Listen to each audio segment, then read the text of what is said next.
जय हिंद। आज की इस वीडियो में एक मेरे पास कमेंट आया हुआ था कि डीजी में ए चेक के बारे में बताइए कि ए चेक क्या होता है, कैसे हम इसको करते हैं और इससे हमें क्या क्या बेनिफिट होते हैं, हमें क्या क्या चीज़ें इस पर चेक करनी होती हैं। ये सारी चीज़ें इस वीडियो में आप लोग समझेंगे। आइए समझते हैं। देखिए, जो डीजी होता है, जिसको हम डीजल जनरेटर भी बोलते हैं, या नॉर्मली हमारे घरों के आसपास जो सबसे ज़्यादा यूज होता है वो लगभग 5 केवीए का जनरेटर होता है। ठीक है। अब जनरेटर में जो 5 केवीए तो छोटे जनरेटर होते हैं, लेकिन बात हो रही है यहाँ पर बड़े जनरेटर की। जैसे कि इंडस्ट्री वगैरह में जब आप जाएंगे तो कम से कम 500 केवीए का जनरेटर आपको वहाँ पर मिलेगा। ठीक है। 250 का भी मिलेगा, लेकिन नॉर्मली 500 का मतलब लगभग लगाया जाता है। तो 500 केवी का जो जनरेटर होता है, उस इन सब जनरेटर मतलब बड़े जो जनरेटर होते हैं उसी में ए चेक नॉर्मली किया जाता है सामान्य रूप से। तो आइए समझते हैं कि ए चेक में क्या क्या चीज़ें होती हैं, क्योंकि ये ए चेक बहुत ज़्यादा महत्वपूर्ण होता है जनरेटर के लिए। देखिए, सामान्य रूप से जो डीजल जनरेटर होता है उसमें जो चेक होते हैं वो मुख्य रूप से 4 प्रकार के चेक होते हैं जो किए जाते हैं डीजी में, जिसमें से पहला होता है ए चेक, दूसरा बी चेक, तीसरा सी चेक और चौथा जो होता है वो डी चेक होता है। अब अगर मैं चारों चेक के बारे में बताऊंगा तो बहुत लंबी वीडियो हो जाएगी, लगभग घंटों से ज़्यादा की वीडियो हो जाएगी। इस वीडियो में हम केवल और केवल ए चेक के विषय में जानेंगे। यदि आप बी चेक, सी चेक, डी चेक के बारे में जानना चाहते हैं तो कमेंट करिएगा, मैं उस पर एक वीडियो बना दूंगा, क्योंकि ए चेक के बारे में मुझसे पूछा गया था, इसलिए मैं वीडियो बना रहा हूँ। तो इस वीडियो में हम जानेंगे कि ए चेक क्या होता है और उसमें क्या क्या चीज़ें चेक करनी होती हैं। तो आइए समझते हैं। देखिए, सबसे पहले हम समझते हैं कि जो ए चेक होता है उसमें कई चीज़ें चेक करनी होती हैं। आप ऐसा समझ लीजिए कि जो ए चेक होता है वो रूटीन चेकिंग होता है। मतलब जनरेटर को, डीजी को स्टार्ट करने से पहले, उसका सेल्फ लगाने से पहले आपको जिन जिन चीज़ों को डीजी का चेक करना चाहिए, मतलब इस इंजन को स्टार्ट करने से पहले इंजन में क्या क्या चीज़ें आपको चेक करनी चाहिए सामान्य रूप से, बस वही चीज़ हमारा ए चेक के अंतर्गत आता है। एग्जाम में या इंटरव्यू में, खास करके यदि आप कहीं इलेक्ट्रीशियन का या डिप्लोमा के लिए या किसी बीटेक के लिए भी आप इंटरव्यू देने के लिए जाते हैं तो ए चेक, बी चेक के बारे में तो सामान्य रूप से पूछ ही लिया जाता है कि अगर, क्योंकि हर इंडस्ट्री में डीजी तो होता ही होता है, तो ए चेक के बारे में जरूर पूछ लिया जाता है। तो ए चेक में क्या क्या चीज़ें लगभग चेक की जाती हैं। पहला होता है जो इंजन ऑयल का जो स्तर होता है उसके बारे में पूछ लिया जाता है। तो देखिए, जो डीजी सेट होता है वो इस प्रकार से हमारा डीजी सेट होता है। उसमें मतलब चाहे कोई भी, आप समझ लीजिए कोई भी इंजन होगा, उसमें मोबिल ऑयल मतलब जो इंजन ऑयल होता है उसका तो उपयोग किया ही जाता है। तो उसका जो लेवल है उसको चेक करना जरूरी होता है डीजी को स्टार्ट करने से पहले। क्योंकि होता क्या है कि जब इंजन को आप बंद कर देते हैं, या समझ लीजिए आप बाइक आपके पास है, उस बाइक में भी आपने देखा होगा कि ऑयल को, लेवल को चेक करने का गेज उसमें लगा हुआ होता है। उसी तरह से डीजल इंजन में भी ऑयल को जो लेवल होता है उसको चेक करने का गेज लगा हुआ होता है। अब इंजन क्या होता है कि जब आप बंद कर देते हैं, 4-5-6 घंटा रुक जाता है, इंजन बंद रहता है, तो उसका जो बॉटम होता है वहाँ पर आकर के जो मोबिल ऑयल होता है उसके पूरे क्रैंक वगैरह से मतलब छनता हुआ नीचे आकर के बैठ जाता है। फिर जब आप गेज को लगाएंगे, देखिए इंजन स्टार्ट करने के बाद आप ऑयल का लेवल नहीं चेक कर सकते हैं, क्योंकि पूरे इंजन में जो ऑयल है वो सर्कुलेट हो चुका है, फिर आप उसका लेवल नहीं ले पाएंगे। लेवल अगर आपको लेना है तो इंजन करीब 4-5 घंटे, 6 घंटे, 7 घंटे बंद रहा है, मान लीजिए रात भर बंद रहा है, उसके बाद जब आप ऑयल का लेवल का गेज लेंगे तब आपको स्पष्ट रूप से पता चल पाएगा कि ऑयल में जो इंजन है उसमें ऑयल का लेवल क्या है, उसमें टॉपअप करने की ज़रूरत है कि नहीं ज़रूरत है, किस कंडीशन में ऑयल का लेवल है आपका, वो सारी चीज़ें समझ में आएंगी। तो इस प्रकार से देखिए, इस प्रकार से एक रॉड होती है, एक लंबी सी एक रॉड होती है, उसमें यहाँ पर इस प्रकार से हैंडल दिया गया है, जैसा कि आप देख सकते हैं ये रॉड होती है। अब इसमें क्या होता है, ये पूरी की पूरी एक पतली सी स्ट्रिप होती है। उसमें क्या होता है कि बहुत लंबी सी स्ट्रिप होती है, पतली सी स्ट्रिप होती है, ऊपर हैंडल लगा हुआ होता है। इस हैंडल को हम यहाँ पर देखिए, ये आप देख सकते हैं एक पतली सी एक नली होती है, और ये कहाँ पर जाता है, जो इंजन का जो बॉटम होता है वहाँ तक वो चला जाता है। अब ये जो स्ट्रिप होती है स्टील की होती है, इसमें 3 इंडिकेटर लगे हुए थे, 3 मार्किंग होती है। नंबर 1 यहाँ पर एक होता है वो लो का होता है, उसके बाद यहाँ पर होता है मीडियम का होता है, और ये होता है हमारा हाई का। ठीक है। तो 3 लेवल होते हैं। ये कहीं कहीं पर होते हैं, और कहीं कहीं पर क्या होता है मीडियम वाला नहीं दिया जाता, लो और हाई ही दिया जाता है। तो यहाँ पर समझ लीजिए, यदि आपके जो आपने मतलब इंजन आपका बंद है, रात भर बंद रहा, उसके बाद जब आप इस गैस को उसमें डालेंगे नली में, और उसके बाद जब आप बाहर निकालेंगे, तो अगर जो इंजन ऑयल का जो लेवल है अगर वो मीडियम या मीडियम से थोड़ा ऊपर तक है, तो आपके जो ऑयल का जो लेवल है वो एकदम बढ़िया है।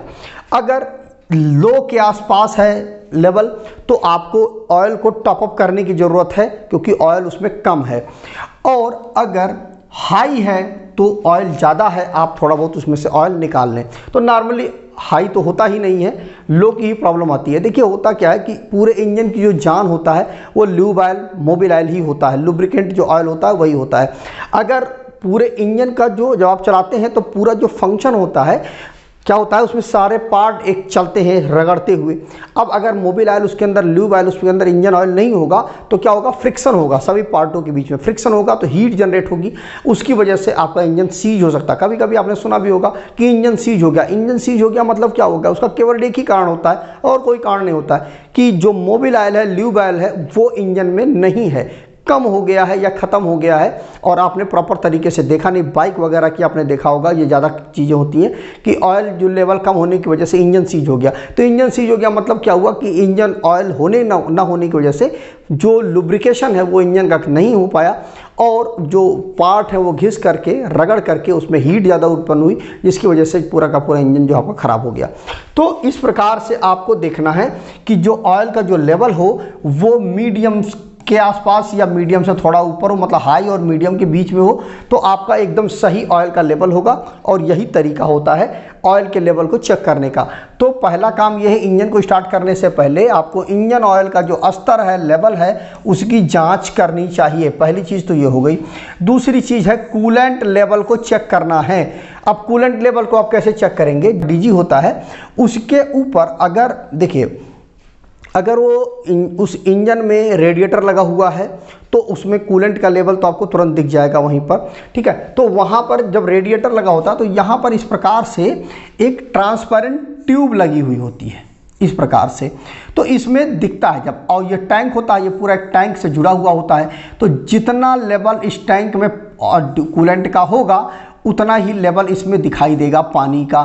तो आपको समझ में आ जाएगा कि देखिए ये पूरा लेवल ये बना हुआ है, तो जितना लेवल होगा उतने पे जो कूलेंट होगा वो दिखेगा आपको। तो क्लियर हो जाएगा कि इसमें कूलेंट है कि नहीं है। देखिए कूलेंट का क्या काम होता है, इस मोबिल ऑयल को, चूँकि क्या होता है कि जब इंजन के पार्ट जब फ्रिक्शन करते हैं तो वहाँ पर क्या होता है, हीट जनरेट होती है, और वह हीट किस पे आती है, क्योंकि जो मोबिल ऑयल होता है वही चिकनाहट का, लुब्रिकेशन का काम देता है, तो वही हीट होता है। अब उस मोबिल ऑयल को ठंडा करने का काम हम इस कूलेंट के माध्यम से करते हैं। कूलेंट क्या करता है, इस मोबिल ऑयल को ठंडा करता है। तो आपका दूसरा काम यह है कि इंजन ऑयल चेक करने के बाद आपको कूलेंट लेवल चेक करने की ज़रूरत है कि कूलेंट का लेवल क्या है, इंजन में कितना कूलेंट है, ठीक है। बहुत सारे इंजन के साथ में कूलिंग टावर वगैरह लगा दिया जाता है, तो उसमें ये सब लफड़ा नहीं होता है, लेकिन जिसमें रेडिएटर लगा हुआ है उसमें कूलेंट को चेक करने की ज़रूरत होती है। तो दूसरा काम तो ये हो गया आपको कूलेंट लेवल चेक करने की। तीसरा काम होता है एयर फिल्टर की स्थिति की जांच करना होता है। देखिए एयर फिल्टर जो होता है वो भी इंजन की बहुत ज़्यादा ज़रूरत होती है। देखिए जैसे कि हम सांस लेते हैं ना, तो नॉर्मली हमारे शरीर में क्या होता है, फिल्टर का काम क्या करता है, नाक, और नाक के अंदर जो बाल होते हैं वो फिल्टर का काम करते हैं, वो डस्ट वगैरह को रोक लेते हैं और शुद्ध हवा अंदर जाने देते हैं। ठीक उसी तरह से जो इंजन होता है उसमें भी जो एयर फिल्टर होते हैं वो लगाए जाते हैं। उनका काम भी यही होता है कि वो जो अच्छी हवा है, साफ़ सुथरी हवा है, उसको अंदर जाने दें, और जो डस्ट वगैरह है उसको वो रोक लें। तो उनका काम ये होता है। तो दूसरा काम, तीसरा आपको चेक करना है, एयर फिल्टर को चेक करना है, आपको एयर फिल्टर की जांच करनी है। अब चूंकि ये देखिए ये हमारा एयर फिल्टर लगा हुआ है, ठीक, 2 एयर फिल्टर लगे हुए हैं। इसमें क्या होता है, यहाँ पर लॉक लगा होता है, लॉक को खोलेंगे आप तो दिख जाएगा आपका एयर फिल्टर। एयर फिल्टर में भी 2 एयर फिल्टर लगे होते हैं, एक इनर होता है, एक आउटर होता है। तो इनर वाला नॉर्मली चेक नहीं किया जाता है क्योंकि वो अंदर ही लगा होता है, पहले सारा डस्ट जो है बाहर वाला फ़िल्टर ही देख लेता है, रोक लेता है, अंदर वाले फ़िल्टर पे ज़्यादा डस्ट नहीं जाती है या ना के बराबर जाती है, जाती ही नहीं है। तो ये एयर फिल्टर लगा हुआ होता है। अब चूंकि बात यह है कि बार बार आपको इस एयर फिल्टर का जो बॉक्स है उसको नहीं खोलना चाहिए, क्योंकि बार बार आप खोलेंगे तो दिक्कत होती है। मतलब क्या होता है कि कभी कभी लूज भी छूट जाता है, तो इस वजह से आपको बार बार नहीं चेक करना। तो इसके लिए क्या होता है कि आपको एक वैक्यूम इंडिकेटर आपको मिल जाता है। वैक्यूम इंडिकेटर क्या करता है, वो कुछ इस प्रकार से वैक्यूम इंडिकेटर, ये वैक्यूम इंडिकेटर लगा होता है। इसमें देखिए, जैसे देखिए ये एयर फिल्टर जो है ना, इसके साथ में एक पूरी ट्यूब लगी हुई है, पाइप लगा हुआ है, और ये देखिए ये इंजन के अंदर जा रहा है इस प्रकार से। तो यहाँ पे इस जगह पे वैक्यूम इंडिकेटर लगा हुआ है, अगर आप देख पा रहे हो ये वैक्यूम इंडिकेटर लगा हुआ है। अब इस वैक्यूम इंडिकेटर का ये काम होता है कि ये क्या करता है कि नॉर्मली जब आप इंजन को चलाते हैं तो इंजन में क्या होता है, यहाँ से एयर जो है इंजन के अंदर जाती है और फिल्टर के माध्यम से जो डस्ट होता है वो फिल्टर में रुक जाती है और अच्छी हवा अंदर चली जाती है। इसका काम यही होता है। अब क्या होगा कि जब फिल्टर आपका चोक हो जाएगा, फिल्टर आपका खराब हो जाएगा, फिल्टर में ज़्यादा डस्ट आ जाएगी, तो उस कंडीशन पर क्या होगा कि एयर जब अंदर खींचेगा इंजन, तो क्या होगा कि डस्ट की वजह से इंजन में एयर नहीं जा पाएगी। तो उस कंडीशन पे क्या होगा, अंदर वैक्यूम बनेगा। अब वैक्यूम बनने के कारण से ये क्लियर हो जाएगा कि आपका फिल्टर जो है वो ख़राब हो गया है। अब बाहर से आप देख के कैसे जान पाएंगे, इस एयर जो आपका वैक्यूम इंडिकेटर होता है उसके माध्यम से आप जान पाएंगे। इसमें क्या होता है, देखिए एक कंडीशन पर देखिए ये ट्रांसपेरेंट है और एक कंडीशन पर देखिए ये रेड कलर का दिखाया गया है। जब रेड कलर का होता है तो अंदर वैक्यूम होने की वजह से इंजन तो अंदर हवा खींचेगा, लेकिन हवा तो अंदर जाएगी नहीं, तो वैक्यूम क्रिएट होगा। तो वैक्यूम की वजह से यहाँ पर रेड इंडिकेशन आ जाएगा। तो इसका मतलब ये हुआ कि फिल्टर जो है आपका वो चोक हो गया है। फिल्टर को आपको खोलना है और उसमें एयर मतलब ब्लोरिंग करके आपको साफ़ करना है। एयर फिल्टर के बारे में अगर आप जानना चाहते हैं तो कमेंट करिएगा, उसका मैं प्रॉपर वीडियो बना दूंगा, एक एक पार्ट का मैं वीडियो बना दूंगा। नॉर्मली मैं ए चेक के बारे में आपको बता रहा हूं। तो इस प्रकार से रेड इंडिकेशन आ जाएगा। और अब फिर क्या आपको क्या करना है कि जब आपका रेड इंडिकेशन आए तो आप समझ जाएंगे कि यार एयर फिल्टर चोक है। फिर अगर इस कंडीशन पर है तो आपका एयर फिल्टर चोक नहीं है, आप देख करके ही वैक्यूम इंडिकेटर को समझ जाएंगे कि एयर फिल्टर आपका चोक है कि नहीं है। तो इस प्रकार से आपको एयर फिल्टर को आपको चेक करना है। और नॉर्मली कैसे आप चेक करेंगे, वैक्यूम इंडिकेटर की मदद से चेक करेंगे। तीसरा आपका ईंधन फिल्टर जो है आपका, उसको चेक करने की ज़रूरत है। अब ईंधन फिल्टर मतलब जो फ्यूल फिल्टर है उसको चेक करने की ज़रूरत है। नॉर्मली इसमें कुछ चेक नहीं करना होता है। नॉर्मली ये देखिए नीचे एक बॉल लगा हुआ होता है, इसका क्या करते हैं कि पानी, इसमें डीजल में क्या होता है कभी कभी पानी आ जाता है, तो उसको हम नीचे से लूज़ करके पानी को बाहर निकाल देंगे और जो पूरा फिल्टर है हमारा वो प्रॉपर तरीके से काम करता रहेगा, कोई दिक्कत नहीं होती। पानी वगैरह जो होता है उसको निकालने के लिए किया जाता है। पांचवा जो है आपकी बैटरी की जो कंडीशन है उसको आपको चेक करने की ज़रूरत है कि बैटरी का वोल्टेज वगैरह आप चेक कर लें, ग्रेविटी आप चेक कर लें कि कितनी ग्रेविटी है, उस चीज़ को आपको चेक कर लें। आप कमेंट करिएगा तो मैं उस पर भी वीडियो बना दूंगा कि ग्रेविटी में कितना ग्रेविटी होना चाहिए। ये सारी चीज़ें मैं जो बता दूंगा वीडियो का, अगर आप कमेंट करेंगे उस पर भी वीडियो बना दूंगा। तो ये चीज़ हो गई, 5 चीज़ें ये हो गई। इसके बाद जो है छठा जो है हमको बेल्ट की स्थिति की जांच करनी होगी। अब बेल्ट की स्थिति क्या होती है कि देखिए जो इंजन होता है, इंजन का जो क्रैंक होता है जब घूमता है तो उसके साथ में एक इस प्रकार से एक पुली लगी हुई होती है और उस पुली के साथ में जो डायनेमो लगा होता है वो लगा हुआ होता है। उसका क्या काम होता है कि वो जब इंजन चलता है तो उसे डायनेमो घूमता है और डायनेमो क्या करता है, डीसी सप्लाई देता है किसको, बैटरी को चार्ज करने के लिए। तो बैटरी आपकी चार्ज होती रहती है। तो आप जब भी आप मतलब इंजन को स्टार्ट करें उससे पहले आपको इस वी बेल्ट को चेक कर लेना चाहिए कि बेल्ट की क्या कंडीशन है, कहीं बेल्ट टूटी तो नहीं है, उतर तो नहीं गई है, या जो भी दिक्कतें हैं अगर कुछ है इसमें समझ में आ रहा है आपको तो उसको चीज़ को आप देख लीजिए। तो जो आपका बेल्ट है वो प्रॉपर तरीके से सही है कि नहीं है उसको भी आपको चेक करना चाहिए। इसके अलावा आपको 7वां है रिसाव का मतलब चेक करना पड़ेगा। रिसाव का मतलब ये हो गया कि जो आपका इंजन है उसके बेसमेंट में नीचे बाहर एरिया में कहीं मोबिल ऑयल या जो कूलेंट है वो लीक तो नहीं कर रहा है, उस चीज़ को भी आपको देखना चाहिए। क्योंकि अगर कूलेंट वगैरह या मोबिल ऑयल लीक कर रहा है तो उससे क्या होगा कि मतलब इंजन का जो ऑयल है वो निकल जाएगा। जब आप इंजन को स्टार्ट करेंगे ना चेक करते हुए, आपने चेक नहीं किया, ये सब निकल गया है, इंजन स्टार्ट करेंगे आपका इंजन सीज हो जाएगा।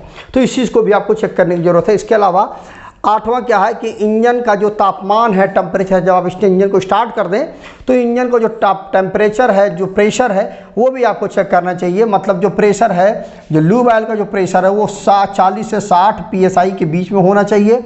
और जो उसका जो टेम्परेचर है वो 80 से लेकर के 100 डिग्री सेंटीग्रेड के बीच में होना चाहिए, किसका, ल्यूब ऑयल का जो टेम्परेचर है। इसके अलावा जो कूलेंट का टेम्परेचर है वो 70 से 80 डिग्री के बीच में होना चाहिए।